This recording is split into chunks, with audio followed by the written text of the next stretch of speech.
আমার বাড়ির পাশে যে মেয়েরা আছে বা ছেলেরা আছে তাদের ইমো নাম্বার খোঁজার জন্য কত চেষ্টা করে নেওয়ার জন্য, কিন্তু এই 2024 সালে এত সহজ।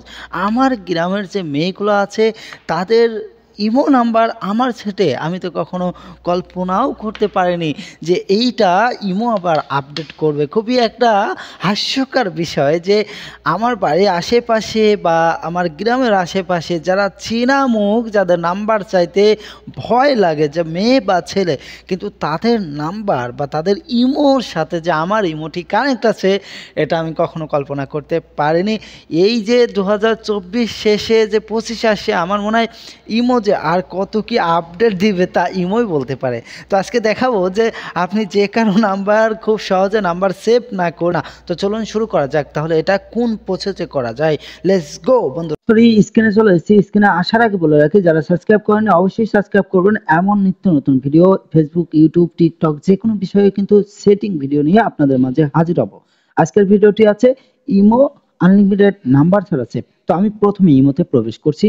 ইমোতে প্রবেশ করার সাথে সাথে কিন্তু আমার যে ইমোগুলো আছে, যেগুলো আমি সেভ করছি, সেগুলো কিন্তু আমার এখানে আছে। তো এখন আমি সেভ বাদে এখন যদি আমাকে সেভ করতে হয়, তাহলে আমাকে একটা নাম্বার, এই যে অ্যাড ফ্রেন্ড, এখানে চাপ দিতে হয়।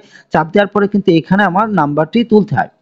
এখানে নাম্বার তোলার পরে এখানে যদি আপনি বাইরের কান্ট্রিতে থাকেন, তাহলে বাইরের দেশের কান্ট্রির নাম্বার যদি আপনি সেভ করেন, সেক্ষেত্রে কিন্তু এখানে আপনাকে সেট করা লাগে। তো একটি নতুন চমক, যা আমার মানে কি বলবো, আমি বিশ্বাস করতে পারিনি যে ইমো আবার এটা কেন আপডেট দিল, কিসের জন্য।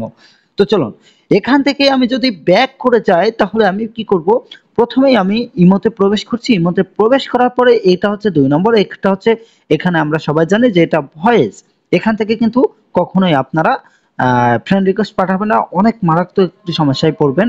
তো এখন যেটা করবেন, এই যে 3 নম্বর উপরে দেখতে পাচ্ছেন এই যে মানুষ আইকন, এখানে ক্লিক করবেন। এখানে ক্লিক করলে আপনার যে সেভ নাম্বারগুলো আছে সেগুলো কিন্তু আপনার নিচে কিন্তু শো করবে। তো আমরা প্রথমে দেখতে পাচ্ছি একটা মানুষের সাথে প্লাস আইকন দেওয়া আছে এবং নিউ কন্টাক্ট আছে উপরে, তার নিচে কিন্তু কল হিস্টোরিও দেওয়া আছে। তো নিউ কন্টাক্টে আমি ক্লিক করছি। নিউ কন্টাক্টে ক্লিক করার পরে এখানে দেখতে পাচ্ছেন যে আমি কিছু মানুষের অ্যাড ফ্রেন্ড পাঠিয়েছি এখান থেকে, তাই সেগুলো কিন্তু পেন্ডিং এ আছে। তো এখান থেকে যে রিকমেন্ডেড দেখতে পাচ্ছেন, এই যে দ্বিতীয় নম্বর এখানে দেখতে পাচ্ছেন, এটা হচ্ছে মাই কন্টাক্ট আর এটা হচ্ছে রিকমেন্ডেড।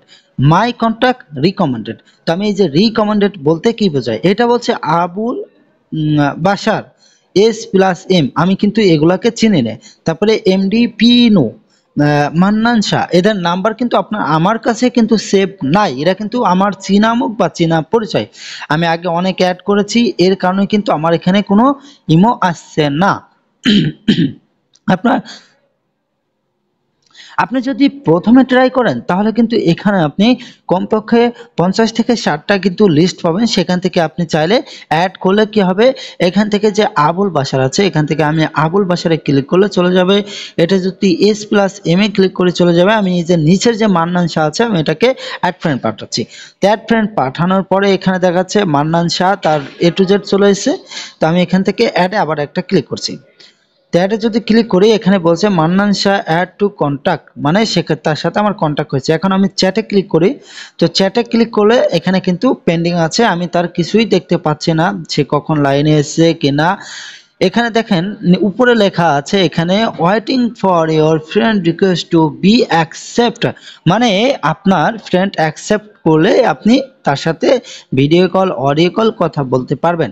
এখানে আবার বলছে were not friend it, you can only send 3 message before the user, মানে আপনি তাকে 3টা মেসেজ করতে পারবেন যতক্ষণ না সে অ্যাকসেপ্ট করে। তাহলে আপনি বুঝতে পারছেন এখান থেকে আপনি কিন্তু আনলিমিটেড আপনার আশেপাশের বা চেনা মানুষের নাম্বার ছাড়া কিন্তু আপনি অ্যাড করতে পারবেন। তো আশা করি বিষয়টা বুঝতে পারছেন। যাদের কাছে ভালো লেগেছে অবশ্যই কমেন্ট করবেন, কেউ বাজে কমেন্ট করবেন না। অনেক কষ্ট করে সময় দিয়ে ভিডিও তৈরি করি। ভালো থাকবেন, ধন্যবাদ, আসসালামু আলাইকুম।